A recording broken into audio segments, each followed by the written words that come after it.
प्रज्ञा प्रजागृतिनीता चेतो विनिर्मलीकृतं नमोस्तु गुरुवे तस्मै अभिन्नाय ममात्मने अभिन्नाय ममात्मने।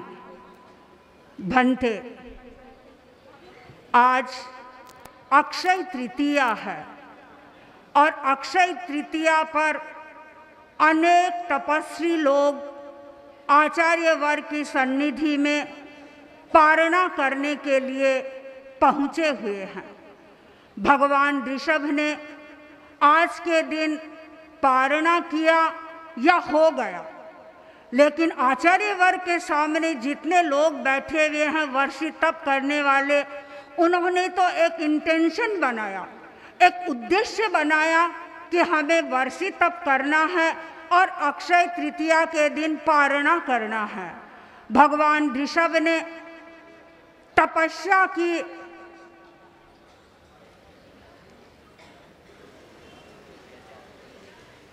भगवान ऋषभ ने कोई लक्ष्य नहीं बनाया था, बिना लक्ष्य बनाए ही वे चलते रहे और आज के दिन उनका पारणा हो गया। तपस्या एक साधना है। जैन परंपरा में तपस्या को महत्व दिया गया है। उत्तराध्ययन सूत्र में मोक्ष प्राप्ति के 4 साधन बताए हैं, उनमें एक साधन बताया है तपस्या को। ठाणक सूत्र में 10 प्रकार के धर्म की चर्चा मिलती है, तो 10 प्रकार के धर्मों में एक धर्म है तपस्या। और जहाँ 4 मार्गों का उल्लेख मिलता है दान शील आदि का, उनमें एक मार्ग तपस्या को भी बताया गया है। वैदिक परंपरा में भी तपस्या का महत्व स्वीकार किया गया है। पातंजल योग दर्शन का अध्ययन करते हैं तो वहाँ पर भी बताया गया है कि कायेंद्रिय सिद्धि रसुद्धि क्षयात तपस है। जो व्यक्ति तपस्या करता है उसकी अशुद्धि समाप्त होती है और उसका शरीर सध जाता है, उसकी इंद्रियां सध जाती है। और महाभारत में भी तपस्या के संदर्भ में एक श्लोक मिलता है, मलं स्वर्ण गतम वह्निः हंसः क्षीर गतम जलम यथा पृथक करोत्येव जनो कर्म मलम तपः। अग्नि के द्वारा स्वर्ण में जो मैल होता है वह दूर हो जाता है।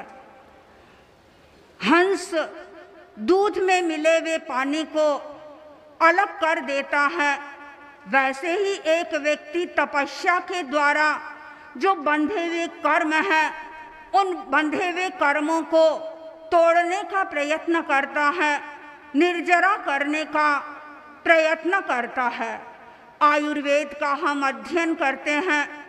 आयुर्वेद में अलग प्रकार के तप का निरूपण किया गया है। वहाँ तो बता दिया लंघनम परमौषधम, लंघन है वही परम औषध है। एक व्यक्ति लंघन करता है, इसका अर्थ है कि वह अपने शरीर के भीतर जो फॉरेन मैटर है, जो विजातीय तत्व है, उन सब विजातीय तत्वों को दूर करता है। और जब विजातीय तत्व दूर हो जाते हैं तो शरीर का जो ऑर्गन है वह शक्तिशाली बन जाता है, वह अवयव शक्ति संपन्न और सक्रिय बन जाता है। मेडिकल साइंस में तो ये बात बताई जाती है कि हमारे बॉडी के जितने ऑर्गन हैं उन ऑर्गन में कार्य करने की बहुत अधिक क्षमता है। हमारी जो किडनी है, हार्ट है, लंग्स हैं, इनमें 300 वर्ष तक कार्य करने की क्षमता है, किंतु हम उनका इतना उपयोग नहीं कर पा रहे हैं। और इसका सबसे बड़ा कारण यदि कोई है तो वह है हमारा आहार का असंयम। आहार के असंयम के कारण हम अपने इन अवयवों का पूरा यूज नहीं कर पा रहे हैं। हर व्यक्ति आहार का संयम नहीं कर सकता। एक बार एक युवक था, जिसे पेचिश की बीमारी हो गई। अनेक घरेलू इलाज किए, इलाज करने के बाद भी वह ठीक नहीं हो रहा था। वह डॉक्टर के पास पहुंचा। डॉक्टर ने उसे कहा कि तुम्हें मिठाई के सेवन से बचना होगा। युवक ने कहा, क्या थोड़ी बहुत मिठाई मैं खा सकता हूँ? डॉक्टर ने कहा, अच्छा ठीक है, तुम एक लड्डू जितनी सी मिठाई खा सकते हो। डॉक्टर की बात को सुन लिया, अपने घर पहुंचा और जाकर हलवाई को बुलाया। हलवाई घर पर पहुंचा और हलवाई को कहा कि तुम मेरे लिए एक लड्डू तैयार करना, पर वह लड्डू 5 किलो का होना चाहिए। और जैसे ही इस बात को उसने सुना, बड़ा आश्चर्य सा हुआ। आहार का संयम सचमुच में बड़ा मुश्किल होता है। और आज के इस उपभोक्तावादी युग में जहाँ हम देख रहे हैं कंपनियां कितने प्रकार के खाने के आइटम्स को इजाद कर रही है, और खाली कंपनियां इजाद ही नहीं कर रही है, लोग उनके टेस्ट लेकर के स्वाद की अनुभूति कर रहे हैं, यानी बड़े मग्न होकर के उन पदार्थों का सेवन करते हैं। वैसी स्थिति में यदि एक व्यक्ति वर्षित तप करता है, एक व्यक्ति एक वर्ष में 6 महीने तक खाता है और 6 महीने तक वह नहीं खाने का अभ्यास करता है, तो इसका अर्थ है कि वह बहुत बड़ी साधना कर रहा है। और जो व्यक्ति साधना करेंगे वे अपने जीवन में अवश्य उसका फल भी प्राप्त करेंगे। तपस्या के फल के संदर्भ में तब जब सोचती हूँ तो ऐसा लगता है कि तपस्या के द्वारा एक व्यक्ति को बहुत कुछ उपलब्ध हो सकता है। सबसे पहली उपलब्धि तो होती है, उसे आध्यात्मिक लाभ मिलता है। उत्तराधन सूत्र में एक सूक्त आता है, परम पूज्य आचार्यवर कई बार अपने प्रवचन में उस सूक्त को फरमाते हैं, तवेण परिशुद्धि। जो व्यक्ति तपस्या करता है वह अपनी शुद्धि करता है, आत्मा की शुद्धि करता है, अपने कर्म का क्षय करता है। जो व्यक्ति तपस्या करता है वह भावनात्मक लाभ को भी प्राप्त करता है, और भावनात्मक लाभ उसे मिलता है वह है उसके कषाय मंद हो जाते हैं। पर आप लोग तर्क कर सकते हैं कि बहुत से ऐसे लोगों को आपने देखा होगा जो तपस्या करते हैं, किंतु उसके साथ साथ में उनको क्रोध भी आता है। और हम इतिहास में पढ़ते हैं दुर्वासा तपस्या करता था, लेकिन दुर्वासा के क्रोध को भी सब जानते हैं। लेकिन ये कब होता है? यह तब होता है जब व्यक्ति बिना अनुष्ठान के तपस्या करता है। यदि तपस्या के साथ में अनुष्ठान चलता रहे तो शायद ये स्थिति नहीं आने वाली है। जो व्यक्ति तपस्या करते हैं उनका कषाय शांत होता है, उनका कषाय मंद होता है। तीसरा लाभ उन्हें मिलता है वह है मन की प्रसन्नति। उनका मन प्रसन्न होता है, उनका मन शांत रहता है, उनका मन चंचल नहीं होता है, क्योंकि चंचल मन को बनाने वाली है इंद्रियां। और जो व्यक्ति आहार नहीं करते हैं, जो तपस्या का अभ्यास तपस्या करते हैं, उन्हें इंद्रियों को उत्तेजित करने वाला रसद भी प्राप्त नहीं हो रहा है, वह सामग्री ही उन्हें प्राप्त नहीं हो रही है। इंद्रियां हमारी जब चंचल नहीं होगी तो हमारा मन भी स्वतः शांत हो जाता है। और चौथा लाभ उसे प्राप्त होता है वह है शरीर के स्तर पर, शरीर यानी उसका शरीर स्वस्थ हो जाता है। कल ही अनेक लोगों ने, तपस्वी बहनों ने दर्शन किए थे। मैंने सहज ही उनका अनुभव पूछा कि तपस्या कर रहे हो और तपस्या से क्या मिल रहा है, क्या प्राप्त हो रहा है। एक बहन ने बताया कि जब मैंने वर्षित तप प्रारंभ किया था तो उस समय में मेरी बीपी की स्थिति बड़ी विचित्र सी, मेरा हाई ब्लड प्रेशर था, लेकिन मैंने कोई दवाई नहीं ली, वर्षित तप का क्रम प्रारंभ रखा और आज मेरा ब्लड प्रेशर एकदम नॉर्मल हो गया है। जो व्यक्ति तपस्या करते हैं, तपस्या के द्वारा उन्हें आध्यात्मिक, भावनात्मक, मानसिक और शारीरिक लाभ की भी प्राप्ति होती है। इस संदर्भ में मुझे एक प्राचीन घटना याद आ रही है।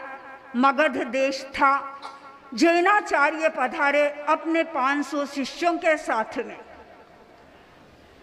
वहां के राजा आचार्य के दर्शन करने गए।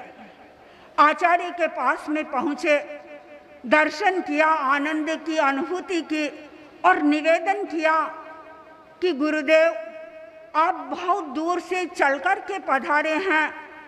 मेरे राज्य में एक वैद्य है और वह चिकित्सा करता है, आयुर्वेद का ज्ञाता है, अनेक जड़ी बूटियों का वह ज्ञाता है और ये बात भी कही कि एक एक बीमारी के लिए वह हजार हजार औषधियाँ दे सकता है।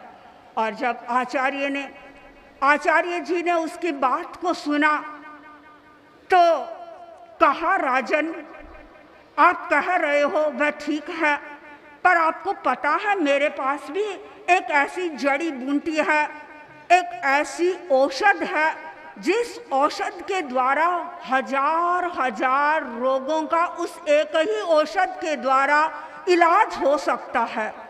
राजा तो आश्चर्यचकित रह गया। राजा ने कहा, कौन सी ऐसी औषध है जिसके द्वारा आप हजार बीमारियों का निदान कर सकते हो, हजार बीमारियों का इलाज कर सकते हो? आचार्य जी ने कहा, वह औषध है तपस्या की। तपस्या के द्वारा व्यक्ति हजारों रोगों को दूर कर सकता है और स्वस्थता की अनुभूति कर सकता है। और जो व्यक्ति स्वस्थ होता है वह साधना के मार्ग में आगे बढ़ सकता है। तपस्या में एक व्यक्ति आहार का संयम करता है, किंतु यह संयम सब लोगों के लिए संभव नहीं है। बहुत से ऐसे लोग हैं जो 2 घंटा भी भूखे नहीं रह सकते हैं। तो प्रश्न है कि क्या वे लोग कभी अपने जीवन में तपस्या नहीं कर सकते? परम पूज्य आचार्यवर ने उसका एक बहुत सुंदर समाधान प्रस्तुत किया है। तपस्या करना दुरूह कार्य है, सबके लिए संभव नहीं बनता है, लेकिन आचार्यवर ने जो तपस्या का क्रम बताया है वह तो और ही महादुष्कर तप है। आचार्यवर ने तपस्या की परिभाषा दी है, शुभ योगस तपः। जो व्यक्ति शुभ योग में रहता है,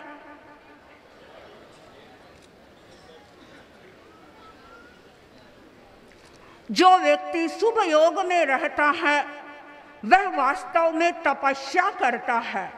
शुभ योग का अर्थ है कि अपने भीतर किसी भी प्रकार की निगेटिविटी को स्थान नहीं देना, किसी भी प्रकार का निषेधात्मक भाव हमारे भीतर प्रवेश नहीं करे।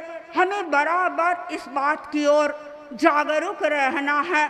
तो हम भूखे रहने का तप न भी करें, शुभ भाव में रहने का तप करें। और आज के दिन जो ऋषभ ने पारणा किया था वह पारणा किया था इक्षु रस के द्वारा।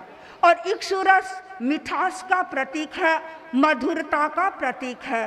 एक व्यक्ति तपस्या कर सकता है, लेकिन तपस्या के साथ साथ में उसको अपने जीवन को अच्छा भी बनाना चाहिए और अपने जीवन को मधुर बनाना चाहिए।